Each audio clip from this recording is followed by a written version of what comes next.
अस्सलाम वालेकुम। वालेकुम अस्सलाम। अॼु असांजो टॉपिक आहे Newton second law of motion. वैसे असां फर्स्ट लॉ त पढ़ी छॾियो आहे पहिरियां, पर सेकंड लॉ असां अॼु डिस्कस कंदासीं, ठीक है। और हिन में लफ्ज़ तो ते मोशन, तो मोशन के असां एक्सप्लेन कयूं। मोशन साके जेको आहे, छो जो ई माने के एक्सप्लेन तो कयां, थोड़ी हिन में बुक में डेफिनेशन जेकी आहे न, थोड़ी हिन में मिसअंडरस्टैंडिंग थी वई आहे। सो बुक में छा लिखियल आहे, जो अ बॉडी चेंज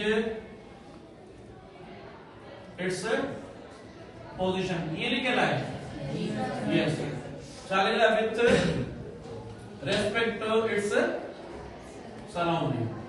जो को ऑब्जेक्ट पंहिंजी सराउंडिंग जे हिसाब सां छा करे, पोजीशन तब्दील करे या चेंज करे, असां ने छा कंदा न्यूटन जो सॉरी मोशन।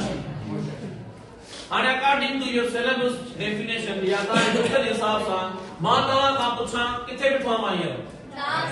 डाइस ते बिठो आहियां, पर हाणे मां जेकॾहिं डाइस खां काॾे हलियो वञां, मां हीअ मोशन में आहियां, नो किथे आहियां मोशन में। बुक जी डेफिनेशन चए थी को ऑब्जेक्ट पंहिंजी पोजीशन चेंज करे सराउंडिंग, सराउंडिंग मतलब का भी का लोकेशन खणो। मां बोर्ड जे हिसाब सां तव्हां खां पुछां हीअ मां किथे आ, बोर्ड जे आखिर में, हाणे काथे आवां सेंटर में, हाणे काथे आवां वरी लास्ट में। माना तव्हां जेको बोर्ड जे हिसाब सां मूंखे डिस्कस पिया कयो या मूंखे ॾिसो पिया सॼी लोकेशन कहिड़ी आहे, इन खे चवंदा असां सराउंडिंग। कंहिं बि रूम मां शइ हिकिड़ी खणो, लोकेट कयो उनखे, उन जे हिसाब सां तव्हां मोशन डिस्कस कयो, उनखे तव्हां छा कंदो मोशन। माना बार बार मुंहिंजी जॻह चेंज थिए ऐं बार बार मुंहिंजी लोकेशन बि चेंज थिए, सराउंडिंग बि छा थिए चेंज थिए। ॾिसो हींअर मां डाइस ते आहियां, वरी मां हींअर बोर्ड जे विच ते आहियां, बोर्ड खे क्रॉस कयां, वरी दर ते आहियां, वरी ॿाहिरि ईंदुसि, वरी सूर्या मौला, वरी श्याम मौला, बार बार मुंहिंजी लोकेशन चेंज थिए पई, इन खे असां चवंदा आहियूं मोशन। ओनली तव्हां न चवंदो body does change its position, position छा थिए मुसलसल चेंज थिए। सो के लफ्ज़ इस्तेमाल कंदा आहिनि, अ body change its position continuously, छा लॻाईंदासीं कंटीन्यूअसली, मुसलसल पंहिंजी पोजीशन ऐं पंहिंजी सराउंडिंग चेंज करे, कंप्लीट कांसेप्ट असां इहो चवंदा आहियूं, इहा कहिड़ी डेफिनेशन आहे मोशन। सो खाली तव्हां चेंज न चवंदो, जेकॾहिं मां तव्हांखे प्रैक्टिकल करे ॾिठो, वरी बि जेकॾहिं खे सम्झ में न आयो, सपोज कयो मां किथे बीठो आहियां डाइस ते, हाणे किथे बीठो आहियां डोर ते, तो पोजीशन चेंज थी वई, हाणे मोशन में आहियां मां, तव्हां नथा थी सघो त इहो मोशन कंप्लीट। छा चवंदो, a body does change its position continuously with respect its surroundings। I hope तव्हांखे ॻाल्हि समझ में अची वई हूंदी। हाणे असां चऊं न्यूटन जे सेकंड लॉ ते, चवंदो कंहिं बि ऑब्जेक्ट ते छा लॻायो फोर्स, कॉमन ॻाल्हि आहे, फोर्स अप्लाई कंदासीं छा प्रोड्यूस थींदी एक्सीलरेशन। जेकॾहिं असां ईअं चई सघूं था त जेतिरी एक्सीलरेशन वधीक हूंदी ओतिरो फोर्स वधीक हूंदो, या जेतिरो फोर्स वधीक हूंदो ओतिरो छा हूंदो एक्सीलरेशन वधीक हूंदो। पोइ हिन खे असां छा लिखियो आहे त चवंदो if a force applied on a body, जेकॾहिं फोर्स अप्लाई कंदा आहियूं कंहिं बॉडी ते या कंहिं ऑब्जेक्ट ते, उन में छा प्रोड्यूस थींदी एक्सीलरेशन। हिते हुज मां मक़सद केर आहे,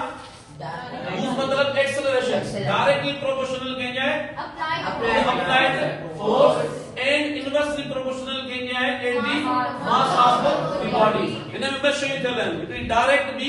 इनडायरेक्ट। डायरेक्ट जो मक़सद छा आहे, हिकिड़ी शइ वधे त ॿी बि शइ छा थींदी वधंदी। इनडायरेक्ट जो मक़सद छा आहे, हिकिड़ी वधंदी ॿी छा थींदी घटिदी। सपोज कयो हीअ हथ मुंहिंजो ए आहे, हीअ छा आहे असांजो बी आहे, ए मथे त बी बि छा थींदो वधे, जेकॾहिं ए हेठि त बी बि, माना हिक ई टाइम ते इंक्रीज डिक्रीज जॾहिं थियनि उन खे चवंदा आहियूं डायरेक्ट प्रोपोर्शनल। जेकॾहिं हिकिड़ो वधे, सपोज ए मथे बी किथे वेंदो इन खे छा चवंदा आहियूं इनवर्सली प्रोपोर्शनल चवंदा आहियूं। तो इहो तव्हांजो कांसेप्ट क्लियर आहे, वरी बि तव्हांखे रिपीट करायो। चलो ए डायरेक्टली प्रोपोर्शनल कंहिंजे आहे फोर्स जे, हिन खे नालो ॾेई छॾियो इक्वेशन 1 ऐं ए इनवर्सली प्रोपोर्शनल कंहिंजे आहे, इनवर्सली मतलब सामने रखना हो सब हमेशा डिवाइड, ये पान नहीं पैटर्न दो। इनवर्सली असां छो रखियोसी डिवाइड में, छो जो इन पे खां छा था रखन इनवर्सली रिलेशनशिप, मतलब हिक शइ वधंदी बि छा थींदी डिक्रीज, हिकिड़ी डिक्रीज थींदी बि छा थींदी इंक्रीज। उन जे करे फिजिक्स जो रूल आहे, जेकी शइ डिक्रीज में थींदी वो हमेशा छा में ईंदी आहे अपान में ईंदी आहे। हाणे तव्हां हिन खे हिनके फार्मूलो थी सको था नहीं तवा हिनके थी सको था छो नथा थी सको उन बिन के फार्मूलो के बुधाइदो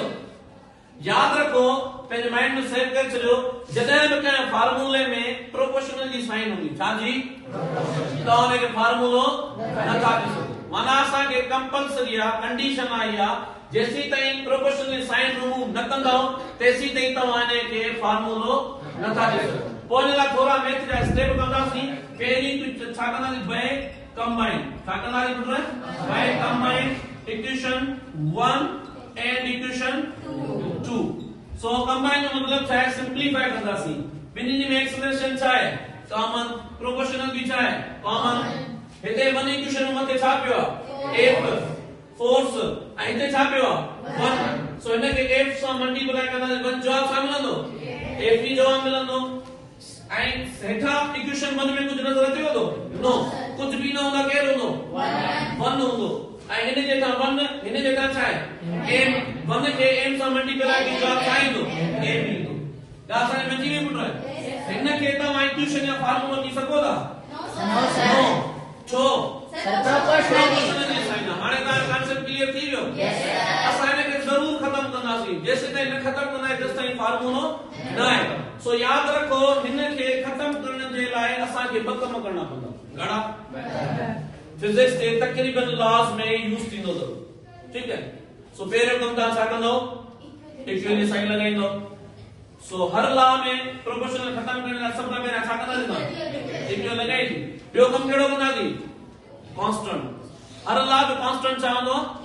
पेंजो होंदो सो इते कांस्टेंट केड़ो है पुत्र के अपा बियो सब कुछ छा दिंदा नो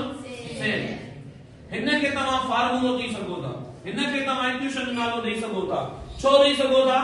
जो इक्वेशन एंड फार्मूलो स्पेशल इक्वेशन तमा मैथमेटिक्स में पढ़ी है इक्वल दी साइन होजे इक्वेशन मतलब इक्वल लाजम में अची भाई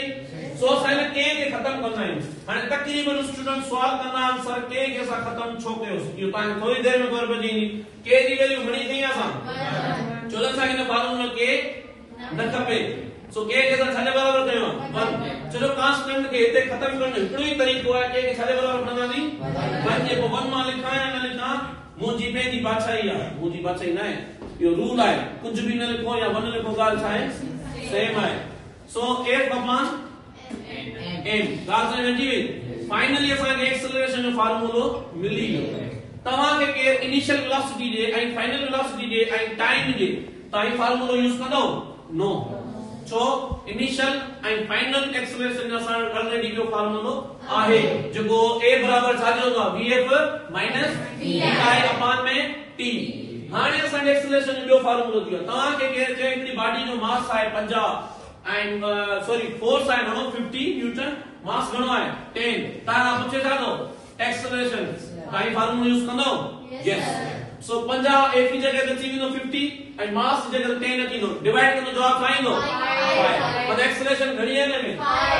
सो जिता क्या एक्सेलरेशन जब फार्मूला होगा राजन में छी भाई सो हिने इक्वेशन के मैं एक ला लिख सका दो हिने इक्वेशन के f जे ला लिख सका दो यस सो f इते ही पे होनो तमा जो a ऑलरेडी आहे m काडे बिंदु डिवाइड होने में जो छा दिंदो वने सेम शेक में लिख सका f ma यस सर असा फोर्स का कांसेप्ट्स पढ़ी है ना फोर्स एजेंट का चेंज कंदो या चेंजिंग एंड छा कंदो सलाह कानी तो है बियो सा पढ़ी पुश और पुल